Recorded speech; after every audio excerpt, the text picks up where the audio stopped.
Donc, bonjour à tous et à toutes. Donc, je m'appelle Jonathan et j'habite dans le sud de la France avec ma femme dans un domaine qu'on a créé il y a maintenant 3 ans. C'est un domaine dans lequel on accueille des couples, des femmes enceintes et puis toute personne qui a envie de se ressourcer, se reconnecter à soi. Et je parle de ce lieu parce que c'est le réceptacle finalement de tout ce qu'on a reçu comme enseignement ces dernières années et qu'on partage encore et encore et toujours. Donc moi, je suis yoga doula, je suis aussi papa et j'œuvre spécifiquement pour les couples et les femmes enceintes ou les parents souhaitant concevoir un enfant, les hommes, les femmes allant vers ce chemin de la parentalité euh, vraiment pour les accompagner à pleinement reconnecter à leur être, en fait, à leur être profond, à leur âme, à leur esprit, peu importe les mots qu'on met derrière, vraiment à notre essence profonde qui est la nôtre, pour pouvoir, dans chaque instant présent, dans chaque quotidien, dans chaque moment de notre vie, pouvoir rester pleinement à l'intérieur de soi, à l'intérieur de son corps.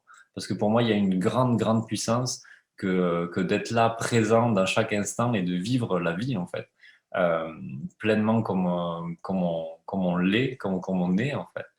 Et, euh, et donc voilà, ça prend tout un tas de formes. On pourra parler, il y a différentes formes d'accompagnement. Le fond, en fait, reste vraiment le même et c'est celui-là.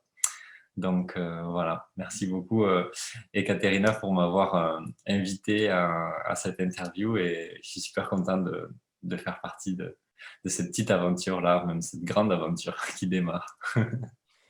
C'est moi que je te remercie, Jonathan. C'est merveilleux que tu as dit oui. Et on va parler d'un sujet très délicat et très spécial, qu'est-ce que c'est la vulnérabilité en postnatal. Et comme tu le sais, on lance notre sommet postnatal qui va avoir lieu en mars 18 jusqu'à 20. Ça ouvre en mars 18. Et donc, on a beaucoup d'intervenants, de sages-femmes, de doulas, de chercheurs, en fait, beaucoup de femmes. Et on s'est rendu compte qu'on n'a pas encore présenté le voix de papa, des hommes, de partenaires. Comment c'est que vous vivez cette période et qu'est-ce que c'est pour vous la vulnérabilité? Hmm. Donc, je t'invite de partager. Ouais, merci beaucoup déjà pour cette invitation. Pour moi, c'est hyper important de pouvoir aussi représenter la voix des papas, même si je pourrais pas représenter toutes les voix. Elles sont tellement immenses et tellement diverses. Mais je suis content de pouvoir apporter la mienne. Et ce sujet de la vulnérabilité, quand tu m'en as parlé tout de suite, ça m'a beaucoup touché parce que c'est un sujet qu'on traverse, enfin que les femmes traversent pendant beaucoup de périodes de leur vie, même les hommes. Mais dans cette période-là de la maternité, de la préconception jusqu'au postnatal, c'est comme si ça multipliait en fait ces potentiels de vulnérabilité. Et finalement, ça, pour moi, ça multiplie aussi le potentiel de puissance en fait. Parce que pour moi, accepter sa vulnérabilité, c'est accepter sa puissance aussi. Euh, c'est une puissance qui, pour l'homme, est difficilement visible.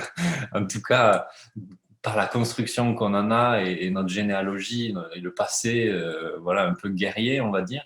Mais il y a une grande puissance là-dedans. Parce que pour moi, il y a la puissance dans l'action et puis il y a la puissance aussi dans la réception, dans ces doubles polarités, en fait, qui sont aussi polarités masculines et féminines, donc d'émettre et de recevoir. Et pour moi, la vulnérabilité, accepter sa vulnérabilité, c'est accepter finalement de recevoir, en fait. Accepter d'être dans cette polarité féminine. Et je dis bien que c'est des polarités, des énergies masculines et féminines, ça incombe pas à un sexe, en fait.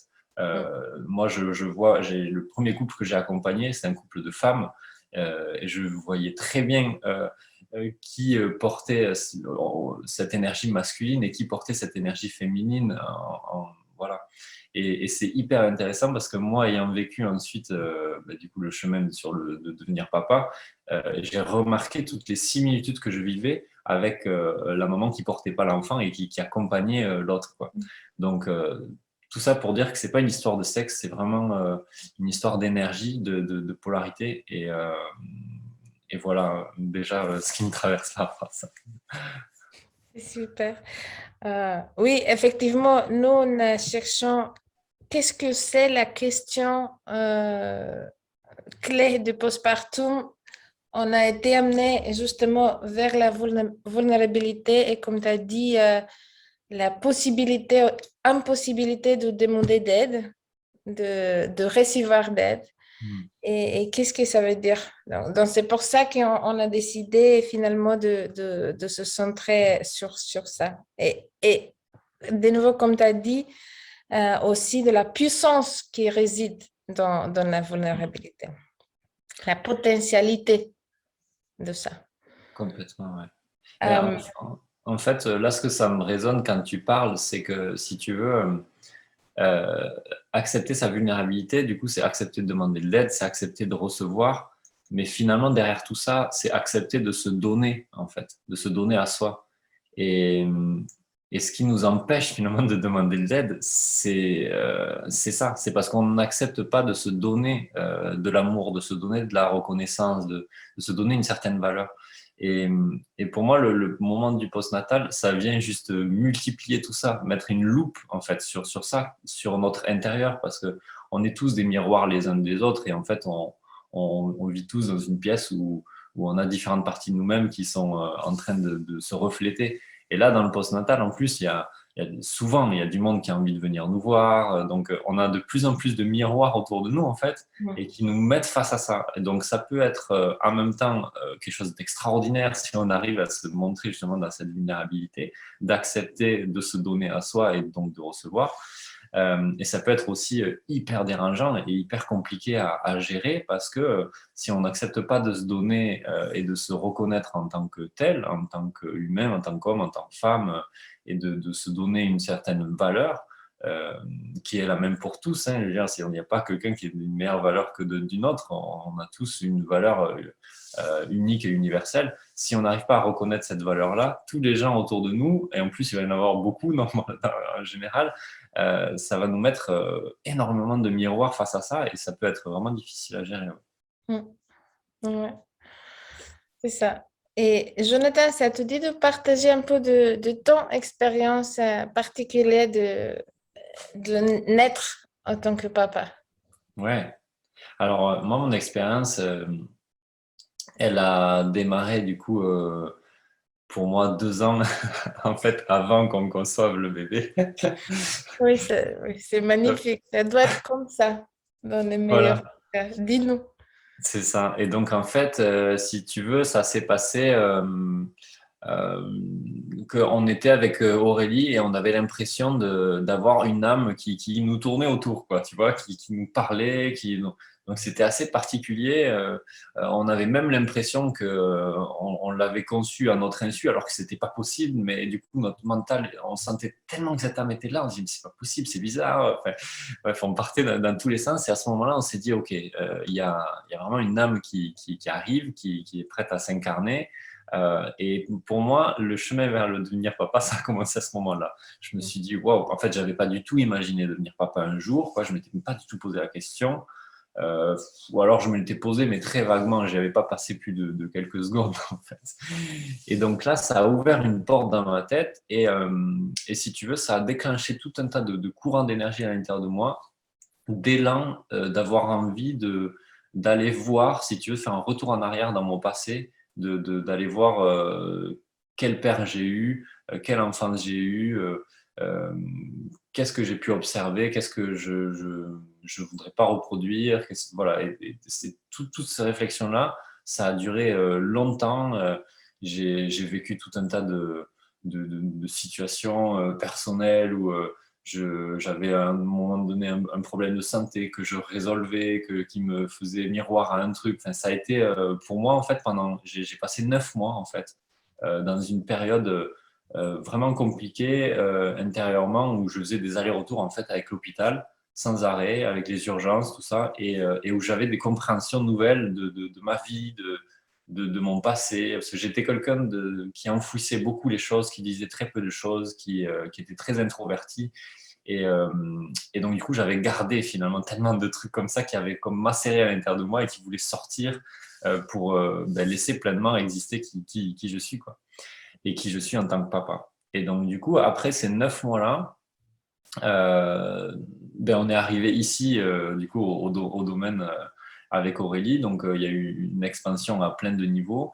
À ce moment-là, on a mis en place aussi les fondations de nous en tant qu'hommes, en tant que femmes, en tant que couple, en tant que la communication. On a mis en place vraiment quelque chose de solide, en fait, mais je le raconte avec le recul. Mais sur le moment, on ne s'en rendait pas forcément compte, mais c'était comme naturel, en fait, ça s'est fait de manière naturelle. Et comme aussi guidé par cette âme, guidé par cette énergie qui nous poussait, qui mettait en lumière nos ondes d'ombre, voilà, tout notre passé. Enfin, c'était hyper puissant. Et jusqu'au moment donné où en fait on s'est marié en fin août 2019. Et à ce moment-là, on a senti que la porte était ouverte vraiment pour qu'on conçoive en conscience cet enfant. Donc là, je parle vraiment de moi, mais Aurélie a vécu aussi tout un tas de phases de son côté, de transformation, d'accueil de son féminin sacré, voilà, il y a eu vraiment quelque chose de puissant aussi là-dessus. Et ensuite, du coup, pour rejoindre ces deux énergies-là, en conscience, et donc, du coup, avec un petit travail de préparation en amont, d'alimentation consciente, enfin voilà, on a fait tout un tas de choses qui nous ont amené à concevoir, du coup, notre enfant. Et on a senti que la conception s'était faite au moment donné, enfin, c'était assez incroyable. On a senti l'âme qui était là, enfin, c'est tout un truc vraiment, vraiment magnifique. Et donc Aurélie a été enceinte directement à partir de ce moment-là. Et c'était parti. Et donc du coup, là, ça a été mon chemin, une autre phase, on va dire, pour moi, en tant que devenir papa. Euh, Beaucoup plus en contact finalement avec l'âme, l'énergie de cet enfant qui allait s'incarner. Aurélie, beaucoup plus en contact avec le corps, avec la matière qui est en train de se former, avec la physiologie de l'enfant. Et ce qui était intéressant, c'est qu'elle m'y intéressait. Donc, du coup, elle me partageait ce qu'elle vivait, ce qu'elle ressentait, etc. Donc, moi, ça m'aidait un peu à réaliser parce que c'était quelque chose pour moi de complètement éthérique, subtil. J'arrivais très, très peu à réaliser. Et puis en plus, moi, je faisais des rêves dans lesquels j'étais en contact avec l'âme de l'enfant. J'ai rencontré déjà plusieurs fois comme ça. Ma mère aussi, la mère d'Aurélie aussi. Enfin, c'était des trucs et puis on voyait plus ou moins les mêmes situations. C'était juste incroyable. Il se passait tellement, tellement de choses comme ça. Donc du coup, moi, j'avais l'impression de le connaître déjà sans même l'avoir vu lire dans la matière, dans son corps en fait. Et donc, voilà, ça a été toute une phase aussi d'accompagnement d'Aurélie, de ce qu'elle vivait elle, de la soutenir dans son processus. Et je sentais déjà que mon père intérieur était en train de naître, puisque je commençais déjà à materner ma femme, et donc du coup, déjà comme à- ouais, à avoir cet instinct paternel finalement qui est arrivé. Et donc, du coup, j'ai vraiment accueilli toutes ces phases-là. En plus, on a eu, entre guillemets, la chance qu'il y ait eu ce confinement avec le Covid et tout ça. Et donc, ça nous a permis d'avoir des mois seuls, tranquilles, dans un calme absolu, autour de la nature dont on a partout ici. Donc, ça a été finalement une phase assez paisible, assez calme, dans laquelle on a pu accueillir pleinement tout ce qui se passait, tout ce qui se vivait, en fait. Donc, c'était d'une certaine manière un cadeau pour nous. Et donc ensuite, on a donné naissance à notre enfant ici, à la maison, au domaine, donc avec une sage-femme qui était prévenue pour ça, qui nous avait accompagnés là-dessus. Et donc, en fait, j'ai eu un départ, on va dire, assez particulier parce que pour moi,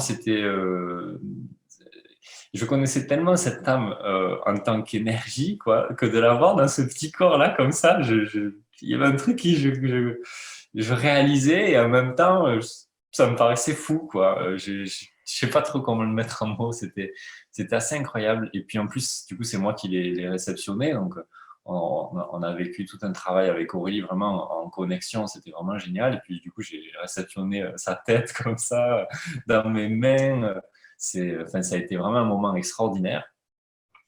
Et puis voilà, du coup, cette âme, cet enfant qui était là. Et puis ensuite, ben, on a dû quand même aller à la maternité. Donc, du coup, ça a été un peu un branle-bas de combat pour vite partir à la maternité. Et je me suis retrouvé pendant 24 heures, en fait, seul avec cet enfant-là. Mm.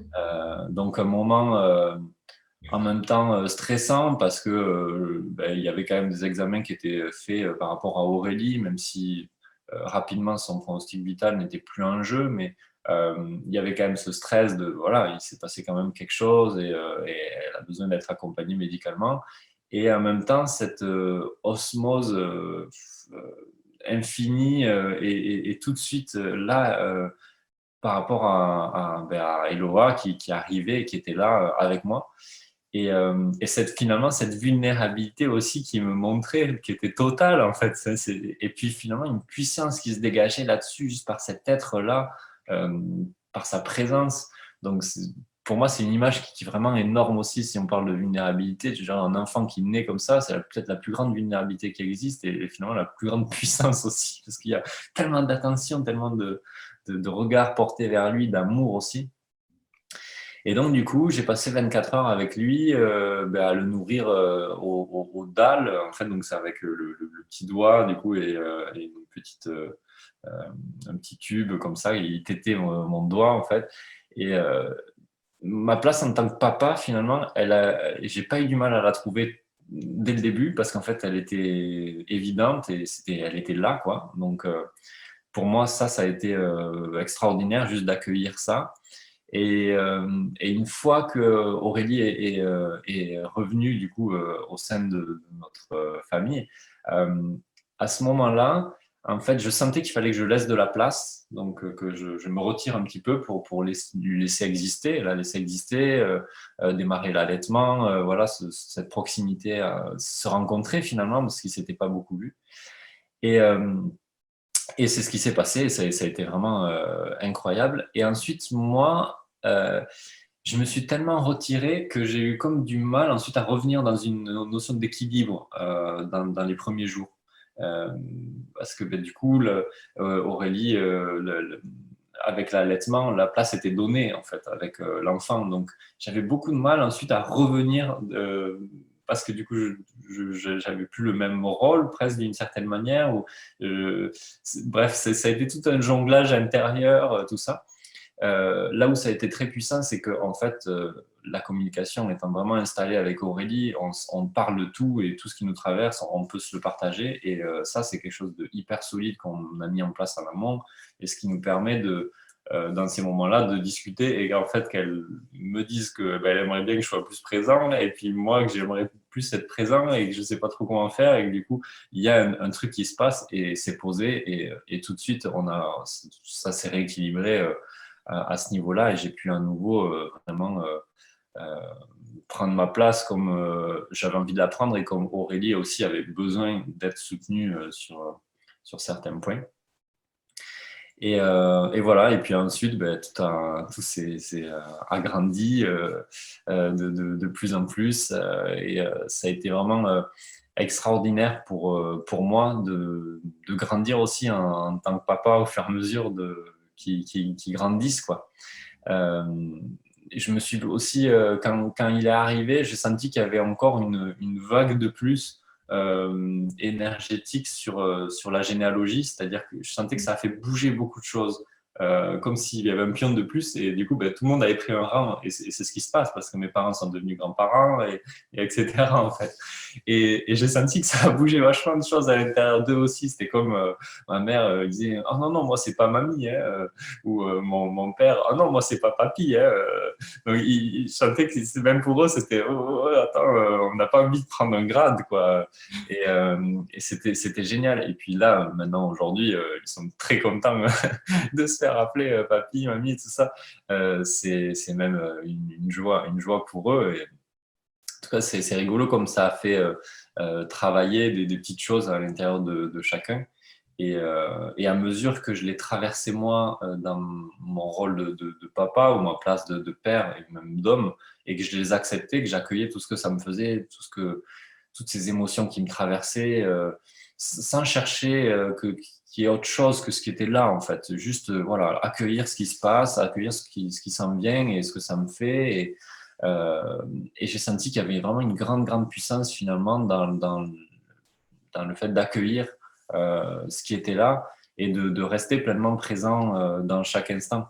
Et c'est ça que vraiment ça m'a appris et ça que vraiment je suis content d'avoir touché du doigt, c'est que quand on est avec un enfant et qui est justement dans une certaine vulnérabilité et qui le montre aux yeux de tous, en fait, ça nous oblige, nous, à être présents dans notre corps, être présents là auprès de lui, mais auprès de nous-mêmes, en fait, à l'intérieur de nous. Et ça, c'est le plus beau cadeau, je crois, que le fait de devenir parent puisse donner. C'est cette opportunité beaucoup plus grande que dans n'importe quelle autre situation que d'être présent à soi, quoi. Et c'est notamment pour ça que moi j'accompagne vraiment les parents là-dedans, parce qu'en fait la potentialité elle est énorme à ce moment-là. L'opportunité est énorme. Donc en fait, en œuvrant vraiment à cette source-là de cette conscience de ce que nous propose l'enfant, euh, on peut faire vraiment des sauts quantiques dans nos vies de conscience, vraiment des trucs incroyables. Et j'observe ça tous les jours et c'est vraiment magnifique, quoi. Donc voilà un petit peu mon arrivée en tant que papa, quoi. Wow, vraiment, c'est tellement touchant, c'est merveilleux et ça ouvre euh, des portes de tous les sens. Je suis absolument d'accord avec toi et ça me touche profondément. Et j'espère qu'il aura plus des parents, de mamans et papas qui peuvent vivre de cette manière en conscience chaque étape bien avant la conception d'enfants à travers s'est connecté avec tout le linéage généalogique, comme tu dis, ça joue tellement fort et c'est une possibilité de ce quantique, absolument, je Ouais. suis d'accord avec toi. Euh, Peut-être pourrais-tu partager s'il avait un moment très difficile pour toi et comment tu as traversé? Quels outils tu as utilisés? Euh, Parce que c'est pas toujours, pas chaque personne a tous les outils que tu as. Ouais. Et qu'est-ce qu'on pourra proposer aux papas qui se sont, par exemple, euh, déconnectés et ils ont vraiment du mal à trouver sa place. C'est assez souvent au début. Et comme tu as dit, la maman, c'est tellement naturel, c'est tellement évident dans la plupart des cas. Et puis, le papa, il peut se sentir vraiment exclu à quoi faire. Et cachant aussi sa vulnérabilité, n'osons pas de le dire. En fait, c'est Ouais. moi aussi que j'ai besoin d'aide, c'est moi aussi que j'ai besoin d'être accompagnée. Mhm. C'est un doute. Bah, en fait, pour moi, là, quand tu parles, ce qui me vient vraiment, c'est que la place du père, de trouver sa place en tant que père, pour moi, bon, ça commence bien évidemment avant la conception, mais pour moi, s'il y a un moment donné vraiment où ça se joue et où après, c'est difficile de la retrouver, c'est vraiment pendant la grossesse. Parce que, en fait, nous, en tant qu'hommes, ben forcément, on ne le vit pas dans notre corps. Physiologiquement, bon, après, il peut y avoir le phénomène de Kuvad ou tous ces genres de trucs, mais euh, intérieurement dans notre corps, physiologiquement, il n'y a pas il ne se passe pas grand-chose, quoi. En tout cas, il n'y a pas de transformation vraiment telle qu'on ressent quelque chose et que ça y est, c'est là, et voilà. Donc, en fait, cette phase-là, pour moi, le réaliser, ça passe d'une certaine manière un peu par procuration, dans le sens où si on reste vraiment connecté à notre femme et à ce qu'elle vit, euh, si on reste vraiment connecté dans cette énergie de couple qu'on a forcément, si on conçoit un enfant, euh, en fait, on le vit. Enfin, je ne sais pas comment dire, mais c'est que, euh, par exemple, je vais prendre un exemple tout simple. Moi, souvent, quand je parle de médiumnité, parce que j'ai cette capacité-là, mais comme tout le monde peut l'avoir, euh, en fait, pour moi, la médiumnité, c'est ressentir de l'amour tellement pour tellement de gens, tellement de règnes végétal, animal, etc., que ben, finalement, on sait ce que vivent chaque être, chaque personne. Et moi, quand je me connecte à quelqu'un, quand je fais une séance avec quelqu'un, tout ça, je sais exactement tout ce qu'il vit, tout ce qu'il a vécu, tout, parce que en fait, je ressens profondément un amour pour, voilà, inconditionnel pour tout ça. Et ce qui se passe, en fait, pour moi, dans les relations de couple ou même d'amitié profonde, on a cette médiumnité, on a tous pu la remarquer. Par exemple, il y a notre fille ou un ami qui rentre dans la pièce. On sent tout de suite ce qu'il vit, si c'est quelque chose de chouette, s'il est plus dans quelque chose qui le tourmente un peu, ou, on n'a même pas besoin de lui parler, de voir quoi que ce soit, juste dans sa manière, donc comment il va rentrer, de l'énergie qu'on va ressentir de lui, on sait. Et en fait, pour moi, plus on va développer ce lien d'amour, bon déjà avec soi et ensuite avec son partenaire, plus ça va être facile de trouver notre place en tant que père, en tant que mère, parce que on va être profondément en connexion avec ce que vit l'autre et profondément en syntonisation, quoi, en synchronisation, c'est-à-dire qu'on va, on va savoir ce que ressent l'autre. Et donc, du coup, c'est comme si finalement la grossesse, on la vivait à travers elle, mais finalement à travers nous, parce que les sensations, les sentiments qu'on ressent, c'est dans notre corps aussi.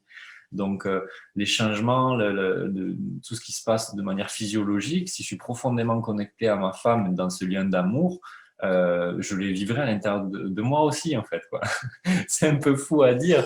Et bon, après, c'est pas facile forcément tous les jours parce que en fonction du travail qu'on a, de ce qu'on exerce, du stress qu'on peut avoir dans le quotidien, etc., ça peut être plus ou moins facile de garder ce lien-là à l'autre, mais avant tout à soi. Parce que évidemment que si on n'entretient pas un lien d'amour à soi, à son être, ce sera très difficile de l'entretenir avec quelqu'un d'autre, ou en tout cas, on va attendre à ce que l'autre comble des vides en nous. Et c'est là où ensuite il y a des dysfonctionnements et c'est là où encore plus on n'arrive pas à trouver sa place derrière. Parce que en tant que père, pour moi, on vit quelque chose de très très fort dans cette phase de grossesse. C'est-à-dire que notre femme avec laquelle on avait beaucoup d'interactions et qui, en règle générale, était quand même assez tournée vers nous et nous vers elle aussi, commençait à se tourner de plus en plus à l'intérieur d'elle-même. Et plus ça avance, plus on remarque à la fin de la grossesse, enfin, c'est pas qu'on n'existe plus, mais c'est que les femmes sont tournées énormément vers elles parce qu'il y a quelque chose de très fort qui se passe et parce qu'elles rentrent dans une dimension de canalisation de cette âme, de téléchargement de l'âme, de tellement d'informations que à côté de ça, notre relation d'amour, elle y est. Et c'est parce qu'il y a ce lien qu'elle peut aussi se connecter ailleurs. Donc ça, c'est évident. Mais dans la matière, dans le plan physique, on ne va pas forcément voir ces interactions comme on a l'habitude de voir. Donc ça peut être vachement déroutant et on peut sentir comme un vide un peu grandir à l'intérieur de nous, quoi. Se dire mais qu'est-ce qui se passe? Enfin, est-ce que ça va continuer à être comme ça après? Enfin, et vraiment partir un peu dans tous les sens. Et l'invitation pour moi en tant que homme pendant, et accompagnant pendant la grossesse, euh, c'est vraiment de faire aussi retour vers soi et de comme la femme fait un retour vers soi, de nous aussi faire un retour vers nous-mêmes et profondément nous amener de l'amour, de la compassion, comme si on était un genre de récipient dans lequel on allait pleinement envoyer de la lumière partout, le remplir vraiment pleinement partout. Et pour moi, en faisant ça, on va se permettre que quand l'enfant est là, on n'a pas de vide à combler intérieurement. Donc, du coup, on ne va pas attirer des situations dans lesquelles on va se victimiser ou quoi que ce soit. On pourra juste prendre notre place certaine qui est là. Et du coup, tout en découlera de manière vraiment facile et évidente. Alors bien évidemment, si on n'a pas fait forcément ce travail-là et avoir cette conscience-là, ça peut toujours se rattraper à tout moment. On a tous cette capacité de tout transmuter à chaque instant, juste par la conscience de, de ce qu'on vit à l'extérieur et un reflet de ce qu'on vit à l'intérieur, en fait. Euh, En ayant cette conscience-là, on reprend notre pouvoir aussi sur la vie, sur tout ce qui se passe.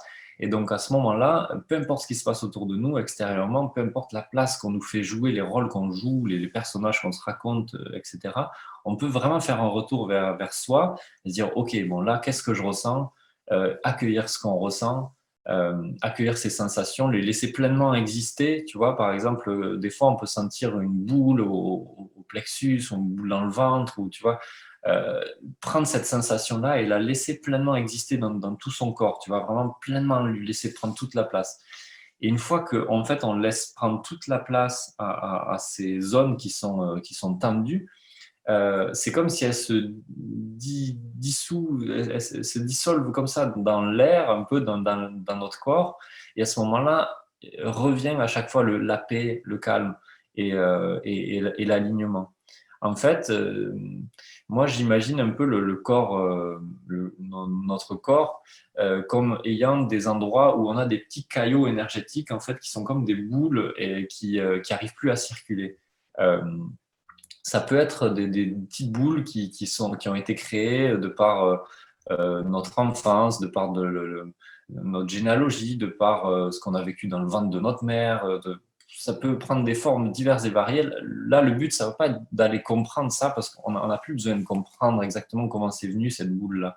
Juste en accueillant cette sensation-là, donc la vie va, pendant la grossesse, c'est hyper fort là-dessus, et le postnatal aussi, et pareil, quand on est parent, la vie nous allume des lumières tellement fortes qui vont nous faire des spots en direction de ces zones-là.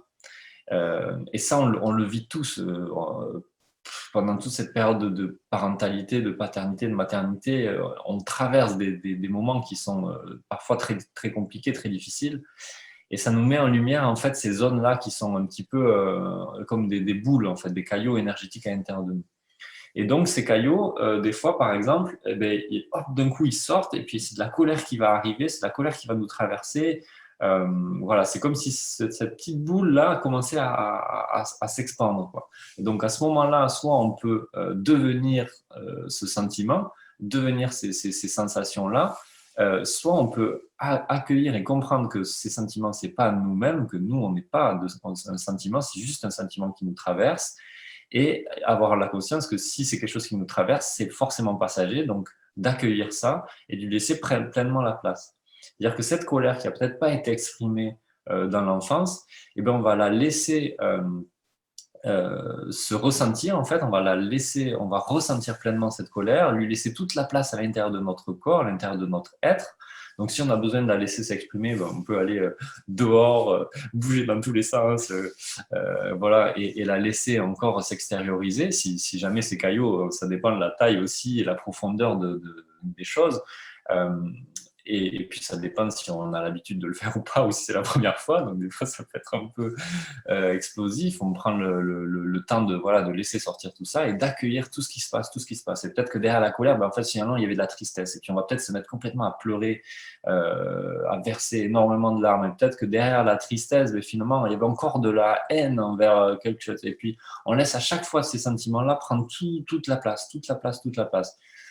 Sans chercher à minimiser tout ça, vraiment au contraire, à expandre tout ça. Et en fait, ce qui se passe, c'est qu'au fur et à mesure qu'on fait ça, c'est comme si ces petits caillots d'énergie commençaient à prendre de plus en plus de place et commençaient à se dissoudre, comme si il y avait un bout de bois sur une rivière et que au fur et à mesure, ce bout de bois bougeait jusqu'à un moment donné où la rivière, le flot de la vie, le flot de l'énergie qui nous traverse, allait prendre ce bout de bois, quoi. Et c'est vraiment ça que nous propose pour moi toute la vie en général, mais cette phase-là de la parentalité et de la maternité aussi, la paternité est vraiment très très puissante là-dessus. Donc pour moi, vraiment un outil énorme, c'est l'outil d'accueillir finalement ce que la vie nous propose dans chaque instant et de se laisser traverser par ça. sans chercher d'autre que ce qui nous traverse là, à chaque instant, en fait. Parce que derrière tout ça, en fait, il y a vraiment des grands cadeaux. Parce qu'à chaque fois qu'on arrive à le faire et qu'on arrive au bout de ce flow-là, on a un sentiment d'amour, de gratitude infinie qui nous traverse, qui est extraordinaire. Et ensuite, ce qui est génial, c'est qu'on va revenir dans notre famille, dans notre quotidien et partager ce sentiment-là. Et c'est là où ça devient vraiment pour moi exponentiel, la vie de famille. C'est que quand on arrive à le vivre comme ça, c'est comme si on ramenait quotidiennement des petits cadeaux au sein de sa famille. Comme si on partait à l'étranger, c'est-à-dire on part explorer finalement ces différentes parties de nous-mêmes et on ramène un cadeau. Et à chaque fois, c'est comme ça. Et les enfants, on le remarque, plus on grandit, plus ils grandissent, plus ils nous mettent face aussi à ça, plus ils nous mettent face à nos zones, à ces cailloux énergétiques qui sont bloqués. Parce qu'en fait, eux, ils sont issus de nous-mêmes. Donc, ils savent très bien où sont tous nos petits cailloux. Ils ont la map, tu vois, hyper précise. Donc, eux, ils vont pointer directement dans les endroits où il faut, parce qu'on leur a demandé ça, en fait, même si on ne s'en souvient pas, et des fois, on aimerait oublier, on leur a demandé ça. Et plus ils vont nous accompagner là-dedans, plus on va les voir aussi comme finalement euh, un accompagnant de nous-mêmes, même presque un enseignant finalement. Euh, la relation à notre enfant, elle va juste être incroyable. Enfin, on va vivre des trucs qu'on n'aurait jamais pu imaginer vivre. Et c'est vraiment moi ce que j'expérimente encore au quotidien. Et tous les jours, c'est toujours de plus en plus incroyable. Et c'est vraiment génial. Mm. Oui, merci, merci. Moi, je me souviens là, quand j'ai fait mon stage de prof de Kundalini Yoga, à un moment donné, il y avait vraiment des échanges avec le prof et je partageais, je comprends pas, qu'est-ce qui se passe. Et après que je suis devenue maman, je n'arrive pas si facilement de me connecter avec le tout, avec l'univers, de méditer. Et puis, il m'a regardé, il m'a dit, mais tu as donné naissance à Guru. Pourquoi tu cherches Guru autre part? You gave birth to Guru. Why you look for Guru elsewhere? Et à ce moment-là, j'étais, mais oui, c'est évident. Tout est là, en fait. Ah ouais, c'est exactement ça. D'accord. Moi, ça me parle énormément parce que, je veux dire, ils sont issus de nous, de notre énergie. Donc, en fait, ils savent tout de nous et même peut-être même beaucoup plus parce qu'en fait, ils viennent de ces entrailles-là. Donc, en gros, euh, il n'y a aucun autre, comme tu dis, aucun autre gourou à l'extérieur, si puissant soit-il, qui nous connaît mieux que notre enfant, en fait. Qui est... Et du coup, c'est clair que les voir comme ça, ben c'est déjà un cadeau qu'on se fait à soi, clairement, parce que eux, je veux dire, en soi, ils seront contents, mais ils n'ont pas besoin de ça. Enfin, ils n'ont pas d'ego ou de quoi que ce soit qui va rentrer en jeu à ce moment-là. Donc, eux, en vrai, peu importe pour eux si on les prend, si on les voit comme vraiment des enseignants ou moins que ça, mais c'est vraiment pour nous, en fait, qu'on le fait. Aurélie, là, elle me partageait qu'elle avait vu une vidéo là dernièrement où c'est quelqu'un qui partageait que pour lui, les enfants, c'était nos chamans, en fait. Et qu'il venait transmuter toutes les émotions stagnantes, en fait, qu'on n'osait pas laisser s'exprimer. Euh, Par exemple, ben, dans cette même idée où il y a une colère, une tristesse ou même une joie qui ne s'exprime pas, elle vient comme se greffer un petit caillot et énergétiquement et rester là bloqué à l'intérieur de nous. Et nos enfants, en fait, dès qu'ils voient ça, eux, leur but, c'est de le refaire circuler, ce truc. Manifester, absolument. Il faut manifester. C'est ça. Et donc, du coup, ben, ils vont se mettre à pleurer, ils vont se mettre à crier. Et depuis que j'ai compris ça, mais c'est extraordinaire parce que dès qu'Eloa il commence à se mettre à pleurer ou à râler un petit peu, instantanément, dans ma tête, ça fait un retour vers moi et dire, oh, attends, qu'est-ce que Donc, souvent, c'est que je me suis un peu quitté dans le sens où j'étais plus vraiment pleinement centré et conscient de ce que je vivais intérieurement. Donc, je me ressens vers moi, je ressens le truc. Et je me dis, ah oui, ok, là, il y a un truc que je suis pas en train d'accueillir, je suis en train de fuir un peu cette émotion-là que j'ai pas envie de voir. Du coup, je l'accueille de cette même méthodologie dont je parle depuis tout à l'heure. Je fais ça, instantanément, Eloi, il s'arrête. C'est impressionnant. Ou alors, des fois, je sens que c'est tellement présent en moi et qu'en plus, il me fait monter le truc que du coup, je m'amuse à chanter avec lui, tu vois, à danser avec lui. Et ça dure 10, 20, 30 secondes. Et puis, au bout d'un moment, il s'arrête, il passe à autre chose, il va jouer. C'est incroyable. Et je suis là, mais tu es en train de pleurer, faire un caprice de fou. Je me mets à jouer avec toi, tu vois, à libérer ce truc. Et dès qu'il sent que c'est libéré, hop, il passe à autre chose. Et comme si ça n'avait même pas existé, quoi, tu vois. C'est vraiment incroyable. Vraiment, faites cette expérience-là parce que c'est extraordinaire de le vivre. Et du coup, je trouve que c'est beaucoup plus simple, finalement, le quotidien, dès qu'on prend conscience de ça. Et ça devient un jeu, en fait. Parce qu'eux, ils sont vraiment tout le temps dans le jeu, les enfants. Pour eux, la vie, c'est qu'un jeu, en fait. Il n'y a pas d'enjeu. Et pour nous, c'est pareil, en fait. La vie est qu'un jeu, il n'y a pas d'enjeu. Et se répéter ce mantra-là en vivant avec un enfant, c'est trop génial, quoi. Merci Jonathan, je crois que c'est magnifique de clôturer ici, même si je sens que tu as, tellement des choses précieuses que tu pourras nous partager. Donc, je t'invite de me donner comment les liens de manière de te contacter. Comme ça, les gens qui sont vus ces vidéos, ils peuvent chercher ta sagesse et ton accompagnement de yoga doula. Ouais. Papa. Merci beaucoup. Avec plaisir, merci à toi et merci pour cette invitation. C'était vraiment un plaisir pour moi de partager ici avec toi.